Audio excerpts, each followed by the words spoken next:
ہم نے کبھی یہ نہیں دیکھا کہ اس میں کتنے پیسے خرچ ہو رہے ہیں, ہم نے کبھی یہ نہیں دیکھا کہ یہ کرنے کا ہمیں کیا بینیفٹ ملے گا. ہم یہ سمجھتے ہیں کہ یہ کمپنی پاکستان کی largest brokerage and investment banking firm ہے, ہم نے سارا کمایا یہاں پہ, ہمارا گروپ بنا یہاں پہ. یہ میری پیچھے جو تصویریں لگی ہیں اس میں محمد زبیر, عمران اسماعیل صاحب, اس کے علاوہ ویریس ڈگنیٹریز جو کہ مختلف گورنمنٹس میں رہے ہیں, ان سب نے ہمارے ساتھ شانہ بشانہ جا کے باہر پاکستان کو پروموٹ کیا ہے. اور میں بڑے فخر سے کہہ سکتا ہوں کہ پاکستان میں جو بھی سرمایہ کاری آپ دیکھتے ہیں اس میں ہمارا ایک بڑا اہم اور کلیدی کردار ہوتا ہے. اور جس حوالے سے آپ نے پوچھا کہ اس گورنمنٹ نے جو سٹیپس لیے ہیں, میرے خیال میں آپ یہ سمجھیے کہ سٹیپس صحیح سمت میں ہے. پروسیس اس کا یقیناً تکلیف دہ اس لیے ہے کہ آپ کو پتہ ہے گورنمنٹ میں بیوروکریسی ہے.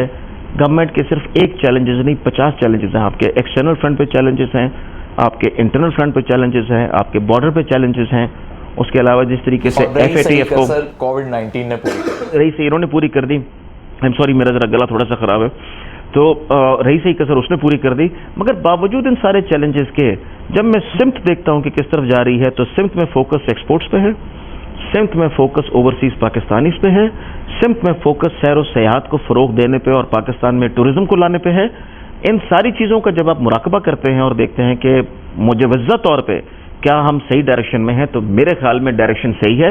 کوتاہیاں یقیناً اس گورنمنٹ سے بھی ہوئی ہیں, ہم اس پہ تنقید بھی کرتے رہے ہیں کہ کچھ جگہ پہ جیسے اکنامک پالیسیز کے اندر جب یہ شروع میں آئے تھے تو تھوڑا سا ڈیلے ہوا IMF پروگرام میں جانے میں, اس ڈیلے کی وجہ سے ہمیں تھوڑا سا سیٹ بیک فیس کرنا پڑا, لیکن آہستہ آہستہ ہم صحیح ٹریک پہ موجود ہیں. ہو سکتا ہے کہ پہلے انہیں یہ اندازہ نہ ہو کہ IMF پروگرام ضروری بھی ہے پاکستان کی معیشت کو سنبھالنے کے لیے, جب بھی انہوں نے پولیٹیکلی نریٹو میں اپنا یہ بیانیہ رکھا تھا کہ ہم IMF کے پاس نہیں جائیں گے. اور پھر اسد عمر صاحب جب رخصت ہوئے اس فائنانس منسٹری سے, عبدالحفیظ شیخ صاحب آئے, تو پھر یہ دوبارہ معاملات بہتری کی طرف آنا شروع ہو گئے. بالکل بہتری طرف آنا شروع ہوئے. اور میرا خیال ہے IMF میں جانے میں قباحت, دیکھیں قرضہ کوئی بھی ہو, قرضہ ہے اور اچھا نہیں ہے, برا ہے. لیکن کچھ قرضے آپ اس لیے لیتے ہیں کیونکہ آپ کی معیشت کی ضرورت ہے کہ آپ کو آگے سے قرضہ ملے. ٹھیک ہے. تو IMF کے آنے سے ہوتا یہ ہے کہ باہر کے جو انویسٹر ہے اس کا کانفیڈنس ملک پہ بڑھ جاتا ہے. وہ یہ کہتے ہیں کہ ٹھیک ہے انہوں نے جو غلطیاں پہلے کی ہیں اب یہ IMF کی واچ کے اندر ہیں تو یہ وہ والی غلطیاں نہیں کریں گے. اور باہر سے کیونکہ دیکھیں ہمارا قرضہ ایکسٹرنل اتنا بڑا ہے کہ ٹیکنیکلی پاکستان کو ابھی بہت لمبا سفر طے کرنا ہے اس قرضے کو اتارنے کے لیے. یہ میں صرف بیرونی کی بات کر رہا ہوں, انٹرنل بھی بہت بڑا ہے لیکن ہر جگہ ہوتا ہے. لیکن وہ بیرونی قرضہ اتارنے کے لیے آپ کی ایکسپورٹس کا اوپر جانا, آپ کی معیشت کی ڈائریکشن اس کی سمت صحیح کرنا, یہ ایک چینج کا پروسیس ہے. آپ کو پتہ ہم جب کبھی پڑھا کرتے تھے چینج کے پروسیس کو تو کہتے تھے کہ there are 2-3 elements to it. سب سے پہلے ہے کہ آپ نے چینج کے پروسیس کو جب انیشیٹ کرنا ہے تو آپ نے انفریز کرنا ہے اپنی ان ہیبٹس کو جو کہ آپ ساری عمر سے کرتے آ رہے ہیں. اس کے بعد چینج کا پروسیس ہے اور پھر آپ نے اس چینج کے پروسیس کے بعد اس ایلیمنٹ کو فریز کرنا ہے. سو یہ جو آپ 3 سٹیپس میں جاتے ہیں نا جب کبھی, یہ سب سے مشکل کام ہوتا ہے. اولڈ ہیبٹس کو چھوڑنا, نئی ہیبٹس کو ایکوائر کرنا, اور اپنی ڈائریکشن کو کہ اگر آپ نارتھ جا رہے تھے تو آپ نے اس گاڑی کا رخ موڑنا ہے اور اس کے ساتھ اتنا لمبا پیرافر نہیں لیا ہے, اس ساروں کی ڈائریکشن آپ نے دوسری طرف کرنی ہے. تو اس میں تکالیف یقیناً آتی ہیں, تنقید گورنمنٹ پہ بہت زیادہ ہوتی ہے.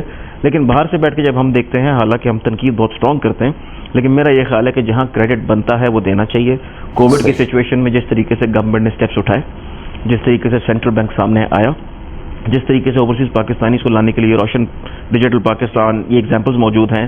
جس طریقے سے لوگوں کی جابز بچانے کے لیے سستے قرضے اسٹیٹ بینک نے فراہم کیے, جس طریقے سے آپ کی اسٹیٹ باہر نکلی اور غریب لوگوں کو انہوں نے پیسے تقسیم کرنا شروع کیے, میرا یہ خیال ہے کہ اب آپ اس کی کریڈٹ دیے بغیر رہ نہیں سکتے. اس کی وجہ یہ ہے کہ پاکستان آج وہاں کھڑا ہوا ہے کہ کووڈ سے سب سے کم افیکٹڈ اپنے ریجن کے اندر. آپ پڑوسی ملک دیکھ لیں, ہندوستان جس نے اتنا سخت لاک ڈاؤن کیا ان کے ساتھ کیا ہوا, وہاں پہ کیسز کی رفتار دیکھیے. آپ انگلستان میں دیکھیے, آپ امریکہ میں دیکھیے, اور پاکستان ایک بڑی پاپولیشن کا ملک ہے جو کہ بہرحال ایک پور کنٹری ہے, تو یہاں ریسورسز لمیٹڈ ہے, ہمارا ہیلتھ کیئر سسٹم اتنا زیادہ اسٹرانگ نہیں ہے. اس کے باوجود جس طریقے سے ہم نے اس کو ہینڈل کیا ہے تو میں سمجھتا ہوں کہ سب سے پہلے علامت بھی ہے کہ تمام ادارے ایک پیج پر, بالکل تمام ادارے ایک پیج پہ ہیں. اور سرٹنلی دیکھیں یہ تو ایک پروسیس ہے ڈیموکریسی کا. ایک حسن یہ بھی ہے کہ آپ کو پولیٹیکل نوائز بھی ملتا ہے, آپ کو تنقید کرنے والے ایسے ملتے ہیں جو کہتے ہیں کہ آپ نے سب ڈبو دیا, آپ کو ایسے بھی ملتے ہیں جو کہتے ہیں سب بہت اچھا ہے. لیکن اگر میں ایک بیلنس ویو لوں تو اس گورنمنٹ نے آپ یہ سمجھیں کہ اچھے کام کرنے کی تعداد زیادہ ہے ایز کمپیئر ٹو کہ ان سے اگر کوئی غلطیاں ہوئی ہوں. ٹھیک ہے, آپ کی گفتگو سے ایک سوال پیدا ہوا ہے اور بڑا امپورٹنٹ سوال ہے اس پوائنٹ آف ویو سے کہ اپوزیشن اور کچھ لوگ اور کچھ حلقے ایسے ہیں پاکستان میں اور کچھ پاکستان سے باہر بھی جو یہ سمجھتے ہیں کہ پاکستان کی امپورٹ بڑھنا اور ایکسپورٹ کم ہونے میں بڑا رول IMF کا ہے. یعنی وہ ایسی پالیسیز یا ایسے ڈکٹیشنز دیتے ہیں جس کی وجہ سے ہم اتنی زیادہ ڈیوٹیز بڑھا دیتے ہیں کہ ہماری ایکسپورٹ نہیں بڑھ پاتی اور امپورٹ جو ہے وہ بھی اب مطلب بیلنس میں نہیں ہے. تو یہ ایک نریٹو بنایا ہوا ہے کہ گمراہ کرنے کے لیے, یا پھر اس کے پیچھے حقائق ہیں؟ کوئی حقائق نہیں ہے, محض ایک نریٹو ہے. اس کا بالکل الٹا ہوتا ہے. الٹا یہ ہے کہ IMF جب ڈیوٹیز بڑھاتا ہے تو وہ امپورٹ کو ڈسکریج کرتا ہے, کیونکہ آپ کی جو اکنامک سچویشن ہے متحمل ہو ہی نہیں سکتی کہ آپ کا اتنا بڑا کرنٹ اکاؤنٹ ڈیفیسٹ کھڑا ہو جائے. تو امپورٹ کو ڈسکریج کرنا اور ایکسپورٹ کو بڑھانا یہ ان کے بنیادی منشور میں شامل ہے. ادروائز آپ یہ قرضہ اتار ہی نہیں سکتے. دیکھیں, آپ کا اکاؤنٹ میں سرپلس جب تک نہیں آئے گا تب تک آپ اپنے ڈیٹس کی اور اپنے لونز کی ری پیمنٹ نہیں کر سکتے. اور دوسری بات یہ ہے کہ ملک اتنا بڑا ہے کہ جس کے اندر میں سمجھتا ہوں کہ ایک اور چیز جس پہ گورنمنٹ نے بڑا اچھا فوکس کیا, اور میں بے انتہا خوش تھا کہ پاکستان میں پہلی بار یہ ہوا کہ ٹیکس نیٹ کے اندر لوگوں کو لایا جائے. تو انہوں نے جو ٹیکسیشن کی مد میں جس طریقے سے ایک کریک ڈاؤن کیا, جس میں نمبر آف ٹیکس پیئرز کو بڑھانے کی کوشش کی, میں سمجھتا ہوں کہ اس میں سکسیس ابھی ان کو وہ نہیں ملی جو انہیں ملنی چاہیے, لیکن ایک صحیح قدم اٹھا لیا گیا ہے. اگر وہ صحیح قدم اٹھا لیا گیا ہے تو آنے والے سالوں کے اندر ہمیں اس میں بے انتہا بہتری نظر آنی چاہیے. کیونکہ یاد رکھیے کہ پاکستان کے اندر عوام, خاص طور پہ جو ایلیٹ طبقہ ہے یا اپر مڈل کلاس طبقہ ہے, وہ بے انتہا خوشحال ہے. صحیح. اس کی مثال اس طریقے سے ہے کہ آپ کراچی کے کسی پوش ایریا میں جائیں, یا پوش نہیں بلکہ میں کہتا ہوں کہ ایک آپ ریزنیبل ایریا سے, مڈل کلاس کے ایریا سے لے کے پوش ایریا تک جائیں, تو گھروں کی قیمتوں سے آپ کو اندازہ ہوگا کہ لوگوں کے پاس پیسے کتنے ہیں. $1 ملین ہاؤس پاکستان میں ہونا مذاق ہے. سو ایک عام آدمی جو مڈل کلاس یا اپر مڈل کلاس سے جس کا تعلق ہے, اس کے گھر کی مالیت $1 ملین سے اوپر ہے, چاہے وہ لاہور رہ رہا ہو, چاہے وہ اسلام آباد رہ رہا ہو, چاہے وہ کراچی رہ رہا ہو. لیکن جب اس کا موازن آپ ٹیکس کلیکشن سے کرتے ہیں تو آپ کو پتہ چلتا ہے کہ پاکستان میں ایک بہت بڑی اکانومی ہے جو کہ پیرلل چل رہی ہے. وہ پیرلل وہ اکانومی ہے جس نے پاکستان کا ساری زندگی سے نقصان کیا, اور ہمارے بزرگ یا ہمارے سے پہلے کی جنریشنز نے اس میں خاطر خواہ ایک ایسا رول پلے کیا ہے جو کہ اس ملک کے لیے درست نہیں تھا. اب جب ٹیکس کی اوائڈنس کی گئی, جب ٹیکس نیٹ سے باہر گئے, تو ہوا کیا کہ آپ کے اخراجات تو بڑھتے چلے گئے, کیونکہ اتنا بڑا ملک ہے, 200 ملین سے اوپر کی پاپولیشن ہے, اس نے کھانا بھی ہے, اس کو سڑک بھی چاہیے, اس کو پانی بھی چاہیے, اس کو بجلی بھی چاہیے, اس کو گیس بھی چاہیے. وہاں پہ اگر چوری چکاری رہے گی, ٹیکس چوری رہے گی, لوگ اپنا ڈیو شیئر اس ملک کے ساتھ جاتی کرتے ہوئے اگر وہ سسٹم میں نہیں دیتے تھے, تو اس کا نتیجہ یہ نکلا کہ ملک جو ہے مقروض ہوتا چلا گیا, جس میں آپ یہ سمجھیں کہ تمام ادارے ملوث رہے کہ سب نے اپنے کاموں کو صحیح طریقے سے نہیں کیا, انسٹیٹیوشن بلڈنگ نہیں ہوئی. بہت سارے مسائل ہم نے, بزنس کمیونٹی نے بھی اس میں شاید سپورٹ نہیں کیا. ٹیکسیشن کے نظام کے خلاف ہمیشہ ان کے تحفظات برقرار رہے, چاہے وہ چیمبرز کے ریپرزنٹیٹیوز ہوں یا پھر کوئی ایسے الائنس جو بنتے ہیں جس میں مختلف فیڈریشن ہاؤسز ہوتے ہیں ان کے. میرا یہ خیال ہے کہ پاکستان کی جو چیمبرز اور جو لوگ کاروباری لوگ تھے, اصل میں پاکستان کا اصل سرمایہ وہی ہیں, کیونکہ انہوں نے ٹیکس دیا. ان کا جو بنیادی جھگڑا تھا وہ یہ تھا کہ اگر ٹیکس لینا ہے اور اپنے اخراجات پورے کرنے ہیں تو ہم پہ مزید ٹیکس نہ لگائیں. اچھا, ہونا یہ چاہیے کہ فرض کریں کہ آج آپ نے ایک ڈیفیسٹ کو پورا کرنا ہے, تو میں اگر 30% ٹیکس دے رہا ہوں تو اس کا مطلب یہ نہیں کہ میرے ٹیکس کو بڑھا کے 40 کر دیں. ہونا یہ چاہیے کہ جو ٹیکس نہیں دے رہا آپ کو اس کو جا کے پکڑنا ہے کہ بھائی یہ آدمی آپ کے حصے کے پیسے بھی دے رہا. تو ہر ایک کو اپنے حصے کا بوجھ اٹھانا ہے. ہم اس وجہ سے بہت پیچھے رہ گئے. نہیں, ماشاءاللہ آپ نے اتنا زبردست انالیسس سامنے رکھا. اگر اسی چیز کو ریزالو کرنے کے لیے کوئی ایک اسٹیپ ہو جو گورنمنٹ نے کرنا ہو, آپ کیا تجویز کریں گے؟ دیکھیں, جو ہم نے تجویز کیا تھا کہ ڈاکیومنٹیشن کو بڑھائیں, گورنمنٹ اس راستے پہ نکلی. صحیح. مجھے یاد ہے کہ FBR چیئرمین آئے تھے شبر زیدی, انہوں نے بڑی محنت کی, لیکن آپ کا سسٹم ایسا ہے کہ اس کے اندر وہ اتنا زیادہ سروائیو نہیں کر سکے, کیونکہ آبویسلی دیکھیں ہمارے کچھ روٹس کے اندر ایک نیچرل سی پرابلم آ گئی تھی کہ انسٹیٹیوشن پنپنے کی بجائے, بڑھنے کی بجائے وہ ریگریسو ہو گئے تھے. انہوں نے اپنا نقصان خود کرنا شروع کر دیا. اس کی کئی وجوہات ہیں. اس کی وجوہات یہ ہے کہ ایجوکیشن میں کوالٹی ڈیٹیریٹ ہو گئی اوور دا پیریڈ. بھرتیاں جو کی گئیں وہ میرٹ پہ نہیں ہو رہی تھیں, ٹھیک ہے. لوگ ویسٹڈ انٹرسٹ پہ کام کر رہے تھے. ہر ایک کو یہ فکر تھی کہ میری جیب میں کتنے پیسے جا رہے ہیں, ملک جو ہے اس کے ساتھ جو بھی ہو رہا ہے کسی کو کوئی پرواہ نہیں تھی.